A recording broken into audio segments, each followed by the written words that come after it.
2 दिवसापासून मुसळधार पावसाने मुंबई आणि उपनगराला झोडपून काढलेला आहे। मी सध्या CSMT या स्थानकात आहे। आपण पाहतोय की CSMT स्थानकात प्रचंड गर्दी प्रवाशांची आपणास पाहायला मिळत आहे। खरं तर पावसामुळे आणि साचलेल्या रोडावरती पाण्यामुळे या रेल्वे सेवा देखील काही कॅन्सल केलेल्या आहेत। आपण पाहतोय की सध्या CSMT स्थानकात मोठ्या प्रमाणात प्रवाशांची गर्दी आपणास पाहायला मिळत आहे। साचलेल्या पाण्यामुळे CSMT ते ठाणे आणि CSMT ते कल्याण आणि कर्जत अशी जी लोकल आहे ती लोकल सध्या रद्द केलेली आहे व तसेच हार्बरवरनं जाणारी CSMT ते पनवेल आणि बेलापूर या लोकल देखील रद्द केलेल्या आहेत। मात्र हार्बरवरनं गोरेगावला जाणारी जी लोकल आहे किंवा बँड्राला जाणारी जी लोकल आहे तीच सध्या सुरू आहे। आपण पाहतोय की सध्या जे सेंट्रल लोकलचं जे इंडिकेटर आहे ते देखील बंद आहे। त्यामुळे प्रवाशांना मोठा त्रास सहन करावा लागत आहे। मोठ्या संख्येने प्रवासी या ठिकाणी सध्या उपस्थित आहे। मात्र रेल्वेचं इंडिकेटर नाही आणि रेल्वे बंद असल्यामुळे प्रवाशांमध्ये देखील एक नाराजीचं वातावरण आपणास पाहायला मिळत आहे। खरं तर आपण पाहतोय की 2 दिवसापासून पावसाने झोडपलेला आहे। त्या झोडपलेल्यामुळे मोठ्या संख्येने या ठिकाणी प्रवासी सध्या आलेले आहेत। आपण पाहतोय की रेल्वे सेवा सध्या पूर्ण विस्कळीत आहे आणि त्या विस्कळीचा जो परिणाम आहे तो पावसाचा जो परिणाम आहे तो सध्या रेल्वेवरती देखील बसलेला आहे। मोठ्या प्रमाणात ज्या रेल्वे त्या कॅन्सल झालेल्या आहेत आणि रेल्वे या पुढे जाऊ शकत नाही कारण की ट्रॅकवरती पाणी साचलं असल्याकारणाने सध्या मध्य रेल्वेवरील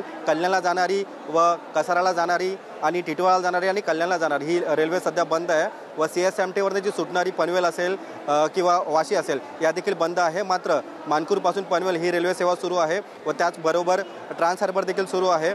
मात्र रेल्वे बंद असल्यामुळे चाकरमान्यांचे सध्या आता घरी जाण्याची वेळ झालेली आहे। मात्र ट्रेन नसल्याकारणाने चाकरमानी मोठ्या प्रमाणात या ठिकाणी आलेले आहेत। काही चाकरमानी हे ओला किंवा खाजगी वाहने त्यांनी देखील प्रवास करत आहे।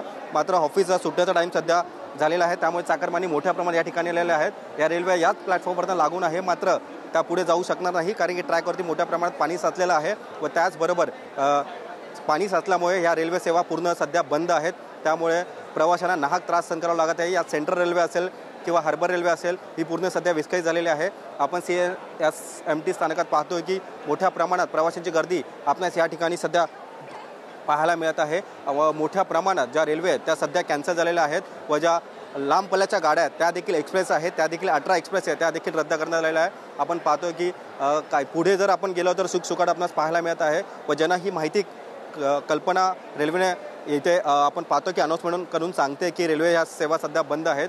काहींनी खाजगी वाहनांचा देखील उपयोग ते करून आपल्या पुढचं गंतव्यस्थान गाठत आहे। आपण पाहतोय की महिलांचा डब्बा असेल किंवा काही डबे असेल हे देखील मोकळे आहेत। आपण पाहतोय की रेल्वे परिसरात सध्या काही ठिकाणी सुखसुखाट देखील आपणास पाहायला मिळत आहे। खरं तर पावसामुळे रेल्वेवरती याचा मोठा फटका बसलेला आहे। खरं तर ट्रॅकवरती देखील मोठ्या प्रमाणात पाणी साचलेलं असेल। माटुंगा असेल किंवा किंग सर्कल असेल किंवा वडाळ असेल या ठिकाणी मोठ्या प्रमाणात पाणी साचलेलं आहे। त्यामुळे रेल्वे सेवा ही पूर्ण सध्या विस्कळीत झाल्याचं चित्र आपणास पाहायला मिळत आहे। आपण सध्या CSMT स्थानकात आहोत। रेल्वे सेवा विस्कळीत झाल्याने मोठ्या प्रमाणात प्रवाशांना नाहक त्रास सहन सध्या करावा लागत आहे। कॅमेरा पर्सन मोहनसह मी रवी खरात TV9 मराठी मुंबई।